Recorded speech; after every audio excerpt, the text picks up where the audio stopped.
Os colonos imigrantes, viva os 200 anos da imigração alemã!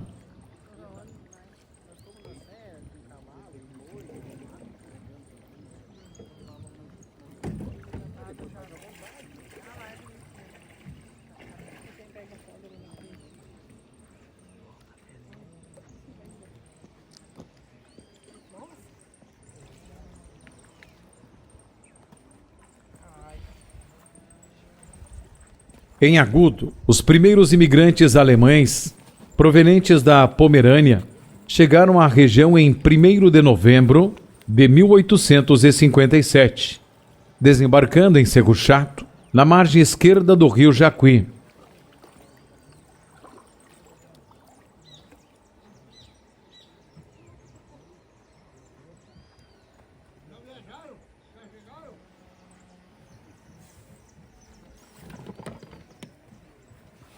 Os imigrantes, exaustos pela longa viagem, trouxeram consigo apenas mantimentos importantes para a sua sobrevivência, pois não tinham muito espaço em suas malas e trouxas. No entanto, trouxeram alguns alimentos e sementes sobre os quais tinham conhecimento, como batatas e sementes de várias plantas, as quais posteriormente tinham a ideia de cultivar em solo brasileiro. Agudo é o berço da colônia Santo Ângelo, instalada pelo governo provincial, presidente Ângelo Muniz Ferraz, entre os anos de 1857 e 1885. O primeiro diretor da colônia foi Florian von Zurowski, que logo foi substituído pelo barão von Calden.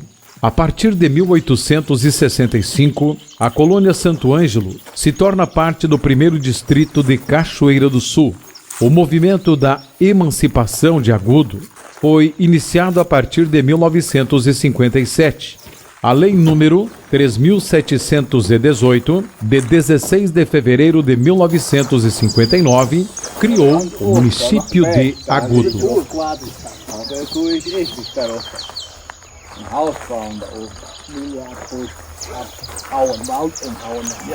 Após a chegada, caminharam por vários quilômetros, enfrentando caminhos desconhecidos, matas, riachos e animais silvestres na busca de um local para se abrigar.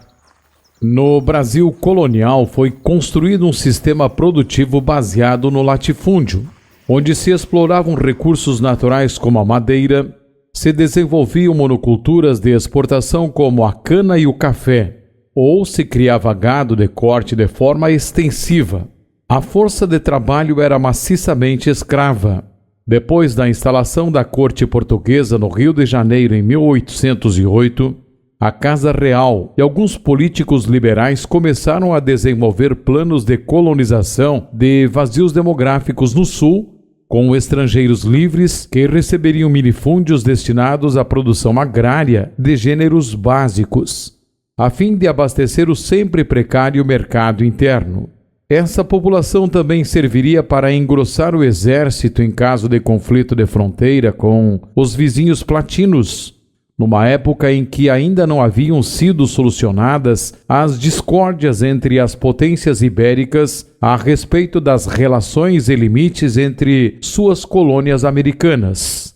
Por fim, ajudariam a atender ao desejo das elites de branquear a população brasileira, na época maciçamente composta de negros e índios. Mais tarde, os imigrantes supririam a escassez de mão de obra nas fazendas de café, gerada pela abolição do tráfico negreiro. Enquanto isso, a Europa entrava em uma grande crise. Com o advento da Revolução Industrial, o sistema produtivo sofreu uma profunda transformação. Neste processo, grandes massas de camponeses empobreceram e deixaram o campo, refugiando-se nas cidades e engrossando a massa operária proletalizada que atuava nas fábricas ou era remetida às minas e às ferrovias. Grande habilidade política e social, guerras sucessivas e devastadoras, revoltas, epidemias e fome contribuíram para tornar o cenário insustentável. Assim, por uma série de fatores, iniciava uma vasta onda de imigração em que dezenas de milhões de fugitivos, procedentes de vários países, partiram em direção à América, onde esperavam prosperar. À medida que se implantava tal processo, foi liberando um excedente de mão de obra que a industrialização tardia de países como a Itália e a Alemanha, por exemplo, não tinham condições de absorver.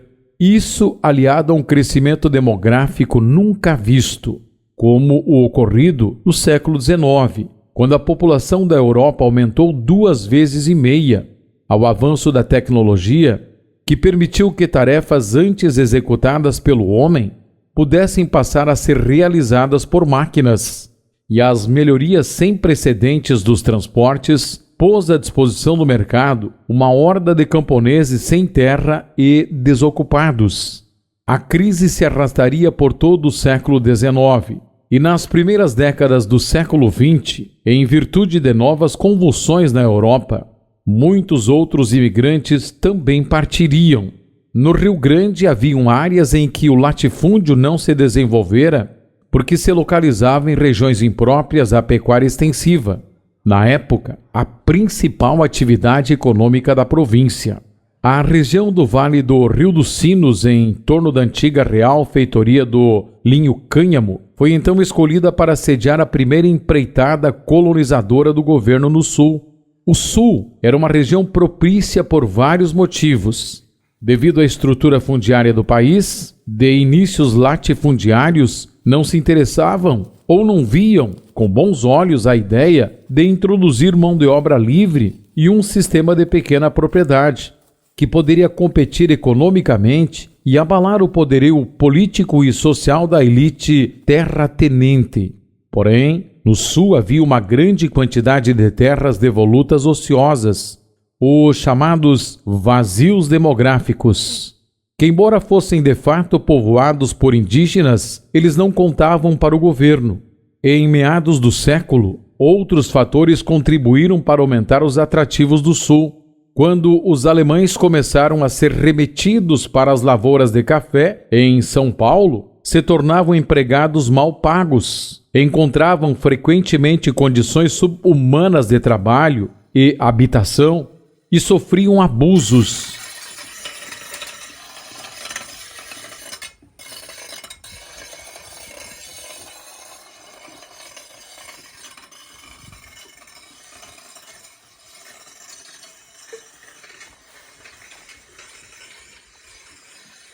Relatos circularam na Europa, causando indignação e levando ao estabelecimento de restrições para a partida de alemães de algumas regiões.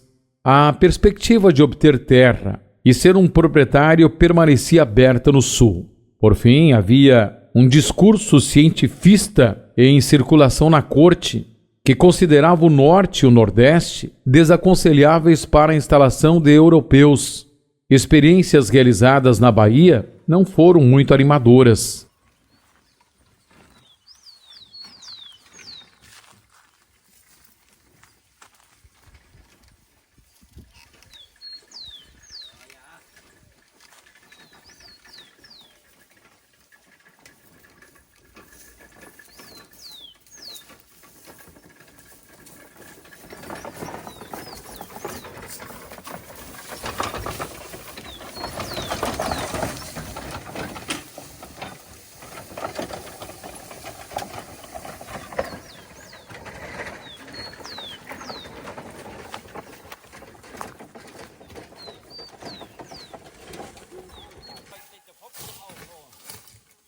Técnicas de derrubada da mata, preparo do solo, manejo das culturas e das criações, mais adequadas ao ambiente local, aos poucos foram aprendidas com caboclos e brasileiros e ajudaram a superar a gradual perda de fertilidade do solo depois do desmatamento e controlar problemas imprevistos.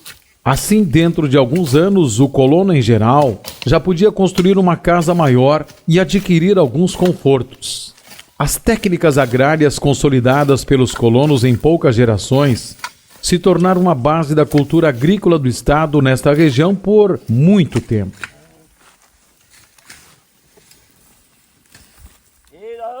O governo brasileiro, convencido dos benefícios da imigração, enviou em 1822 à Europa o Major George Anton von Schaeffer para recrutar interessados em emigrar para o Brasil.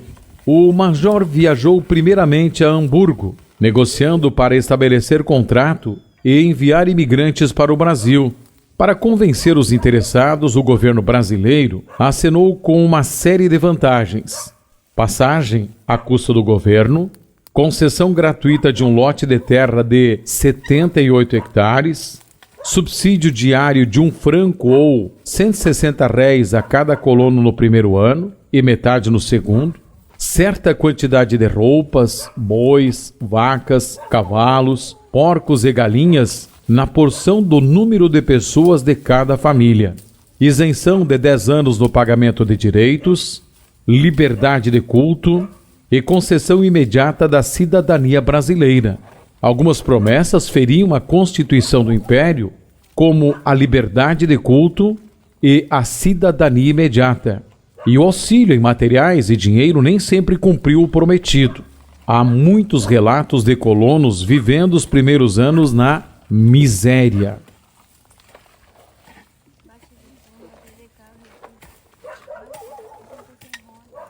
Na primeira etapa, antes da generalização do uso dos navios a vapor, a viagem dos imigrantes podia levar até 3 meses, mas depois, em geral, era completada em 1 mês e meio.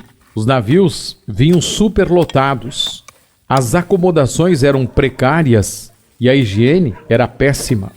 Depois de chegarem ao Brasil, eram distribuídos pelas múltiplas áreas de colonização espalhadas pelo país. Os direcionados para o Rio Grande seguiam em barcos menores até o porto de Porto Alegre, de onde eram remetidos às regiões coloniais. Os êngodos eram patenteados assim que os viajantes chegavam. Como não era permitido trabalho escravo nas colônias, todas as tarefas estavam a cargo da família. Havia a possibilidade de contratar ajudantes, mas devido à pobreza da maioria dos imigrantes no início, isso foi impossível. Século XIX. As dificuldades aumentavam porque a ajuda do governo foi regular. Não foi raro faltar dinheiro, ferramentas e alimentos, e porque eles vinham completamente despreparados para o que iriam encontrar. Viviam em habitações rústicas, não conheciam as particularidades da terra e suas exigências, não conheciam os animais perigosos e as plantas venenosas, não sabiam como lidar com as doenças humanas e as pragas agrícolas comuns no país, temiam ataques de índios e onças, e ao contrário do hábito de aldeamento a que estavam acostumados na Europa, no Rio Grande as famílias ficavam isoladas em cada lote particular, comunicando-se por picadas precárias que, em tempo de chuva, viravam lodaçais. Em 1850, Martin Booth, diretor da colônia de Santa Cruz do Sul, escrevia em seu relatório: "Para a gente que vem da Europa, é muito penoso acostumarem-se no mato nos primeiros tempos. Por isso vivem sempre incomodados e doentes. São numerosos os relatos de colonos recém-instalados sobre o medo que sentiam frente a um mundo desconhecido. Além do mais, eles não dominavam o português, e a cultura brasileira era-lhes totalmente estranha. Não por acaso a integração das comunidades alemãs com o universo luso-brasileiro foi complexa, demorada e muitas vezes tumultuada. Apesar de todos esses obstáculos, os vales povoados tinham uma terra fértil, que permitia mais de uma safra por ano para algumas culturas, fazendo com que em pouco tempo as colheitas fossem expressivas e os excedentes pudessem ser comercializados, gerando renda.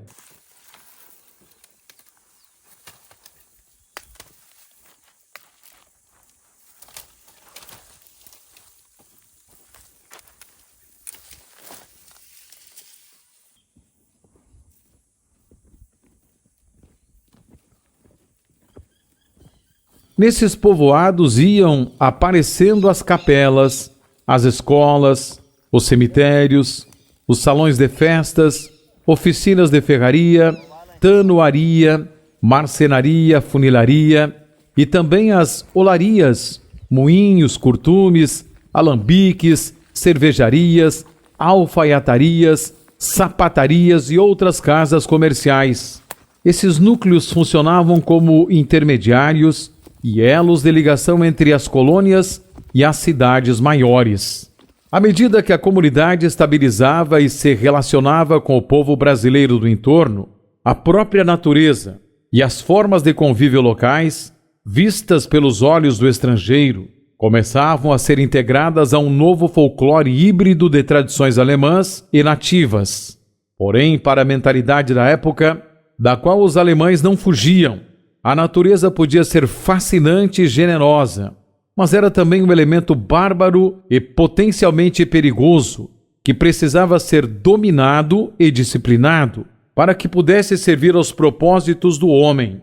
Essa relação de conquistador sobre o ambiente, mais o árduo trabalho de desbravamento e o cultivo da terra, foram elementos importantes para a articulação de um mito fundador, amparado em um discurso ufanista, em torno das alegadas virtudes superiores do colono alemão como um herói civilizador. Um discurso que começou a ser expresso já em meados do século XIX, com apoio da própria oficialidade nativa. É importante frisar que, ao se discutir os aspectos históricos da colonização alemã no Rio Grande do Sul, não é necessário deduzir-se que a língua alemã desapareceu do Estado com o passar das décadas, especialmente após o período decretado como o nacionalismo por Getúlio Vargas, que proibia o uso de idiomas minoritários, mesmo em ambiente familiar. Consequentemente, sofreram os falantes de dialetos do alemão, inclusive a língua Yiddish, uma língua indo-europeia essencialmente germânica e pertencente ao grupo linguístico alto-alemão, falada principal e tradicionalmente por judeus da Europa Central e da Europa Oriental, mas também no Brasil, inclusive em Porto Alegre, na capital do Rio Grande do Sul. Tudo isso ocorreu sempre sob ameaças, coerções, encarceramentos e mesmo torturas. Mas a língua sobreviveu.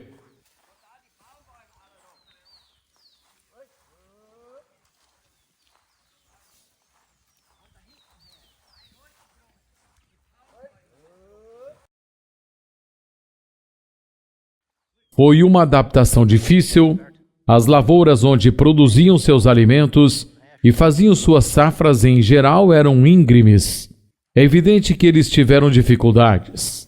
E para piorar a situação, não existia um comércio ativo em que eles pudessem comprar alimentos que fossem vir a faltar. Sendo assim, os imigrantes produziam todos os alimentos e mantimentos dos quais necessitavam, como, por exemplo, a produção da proteína de origem animal, milho, batata e mandioca. Os imigrantes que se instalaram longe do rio precisavam se deslocar até riachos para lavar suas roupas ou carregar água em baldes até as residências. Essas atividades eram geralmente realizadas pelas mulheres, muitas vezes acompanhadas de seus filhos. A roupa era lavada com sabão caseiro produzido com gordura animal.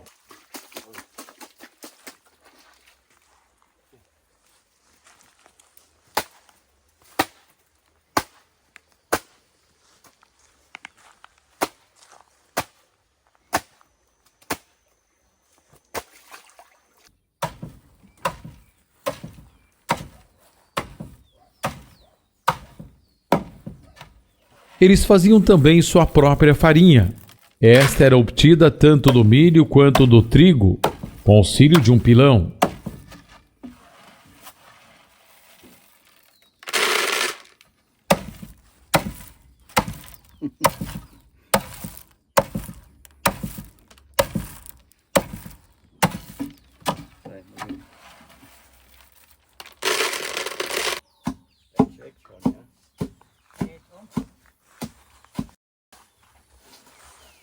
Além disso, produziam erva mate. Cortavam-se os galhos e folhas que, após a técnica de sapeco, eram moídas.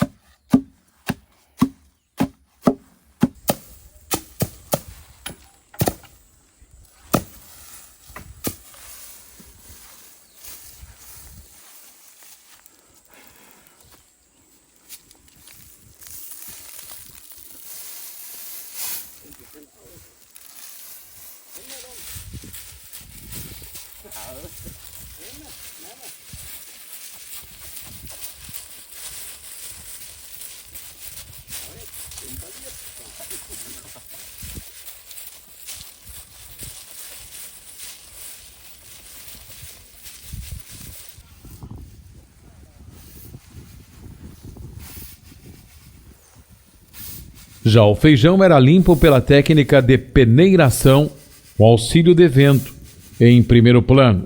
Depois estes passavam por catação, em que se retiravam possíveis resíduos que não tinham sido eliminados, como pedras, terra e galhos.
O pão, por sua vez, era amassado e deixado em descanso enquanto se preparava o forno de assar o pão, o backofen.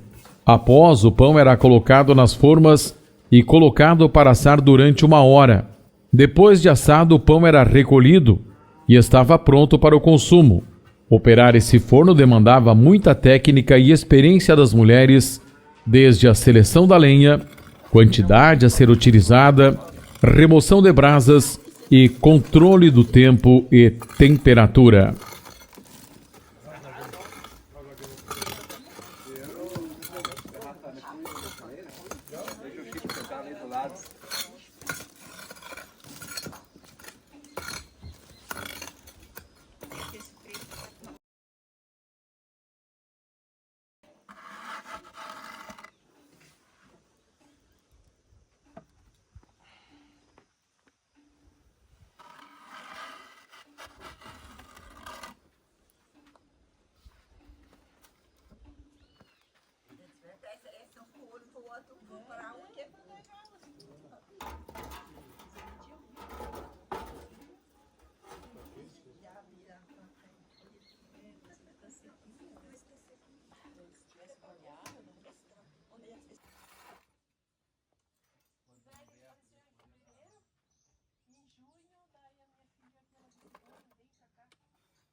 O mutirão foi uma prática sistemática entre os colonos e os casamentos realizados dentro das comunidades fortaleciam os laços de confiança e cooperação entre as famílias.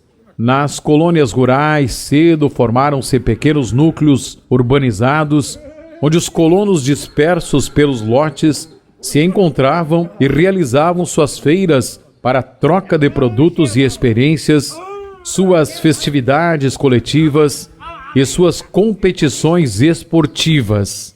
Ali era o lugar por excelência para descontrair, interagir com os amigos e descansar das durezas do trabalho da terra de sol a sol. Ali se faziam os concorridos kerbs, embora no cotidiano dos domicílios houvesse o cultivo de uma série de atividades, tanto lúdicas como afetivas e agregadoras, como o canto, a transmissão de lendas, crenças e histórias para as crianças, o artesanato e os jogos juvenis. Os alemães ganharam fama no estado como um povo que cultivava a educação e a arte, e muitas dessas atividades familiares tinham um caráter artístico,